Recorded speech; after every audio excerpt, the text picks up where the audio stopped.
इन दो गुनहगारों के कारण जीता जिताया मुकाबला हारी सीएसके। इस बोझ बने दिग्गज को बाहर निकाल, सबक सिखाओ धोनी मेरे यार। चेन्नई सुपर किंग्स आईपीएल 2025 की प्लेऑफ के रेस से पहले ही बाहर हो चुके हैं, लेकिन आरसीबी के खिलाफ यह मुकाबला काफी रोचक रहा, जबरदस्त रहा।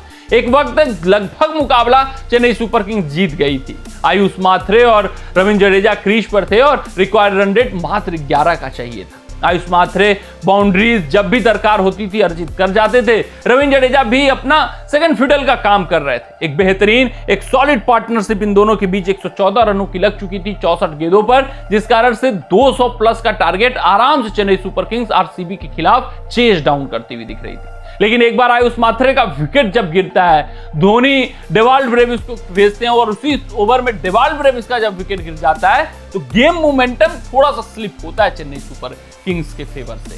हालांकि फिर भी ये 2 विकेट गिरने के बावजूद बैलेंस में गेम रहता है। महेंद्र सिंह धोनी तो फिनिशर क्रीज पर आते हैं तो ऐसा महसूस होता है कि जडेजा और धोनी की ये जोड़ी आराम से ये मुकाबला चेन्नई सुपर किंग्स की झोली में डाल देगी। लेकिन भाई साहब, तबाही, गदर, सुनामी जो ये दोनों बल्लेबाज लाते थे अपने जमाने में, अपने रौद्र रूप में, इन दोनों बल्लेबाजों के बस की बात नहीं रही मैच फिनिश करना और चेन्नई सुपर किंग्स जीता जिताया मुकाबला हारे। धोनी ने तो रिस्पांसिबिलिटी ली।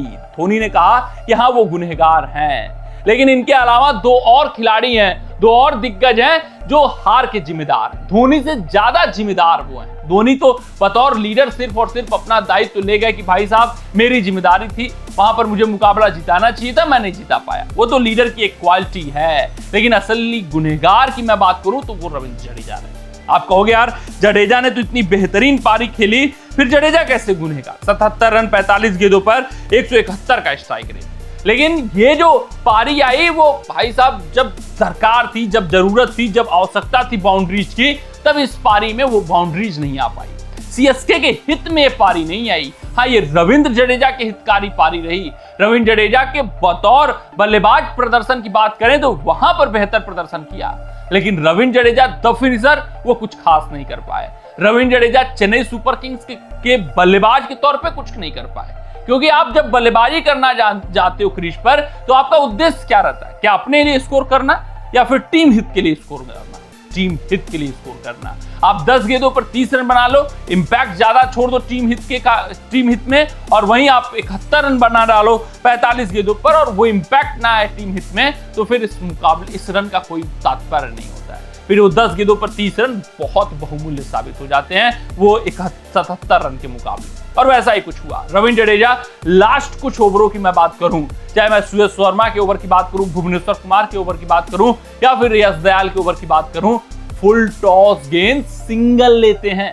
आप टिके हो, आप डटे हो। महेंद्र सिंह धोनी अभी नए नवेले आए हैं, धोनी की उम्र हो चुकी है, आप अंतरराष्ट्रीय क्रिकेट खेल रहे हो तो जिम्मेदारी तो आपको लेनी चाहिए। आपको 6 वहां पर लगाना चाहिए, क्योंकि आपने गेंदें खेली हुई हैं, आपने पिच के मिजाज को समझा और परखा हुआ है, आपने गेंदबाजों को खेल रखा है जो गेंदबाजी करने आ रहे हैं। तो वहां पर रविंद्र जडेजा की जिम्मेदारी थी।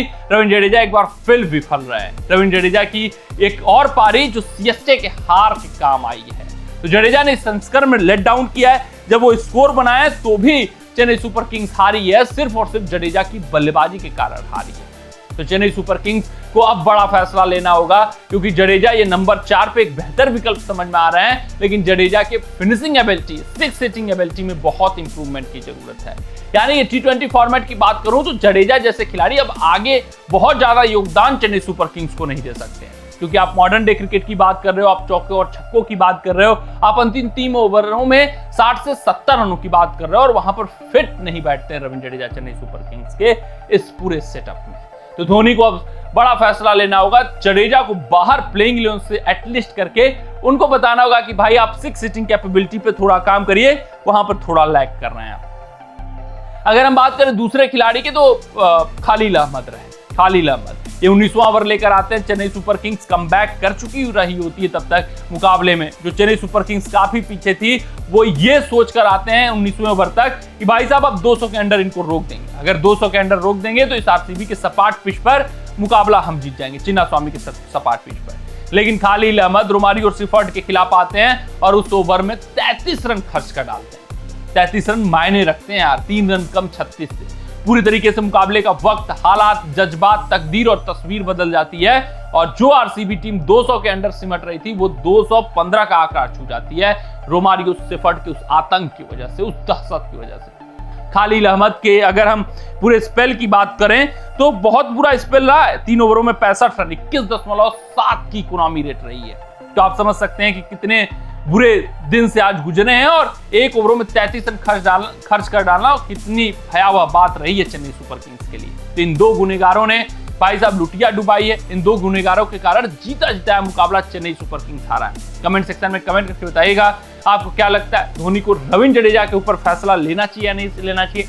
क्योंकि खालिल अहमद की बात करें तो एक बुरा दिन कोई बहुत बड़ी बात नहीं होती है, लेकिन भाई साहब रविंद्र जडेजा लगातार बल्ले से लेट डाउन करते हुए दिख रहे हैं, लगातार बुरा प्रदर्शन देते हुए दिख रहे हैं। कमेंट सेक्शन में अपना राय जरूर साझा करिएगा। मिलते हैं आपसे अगले रिपोर्ट में, तब तक अपना ध्यान दें, सुरक्षित रहें, स्वस्थ रहें, मस्त रहें।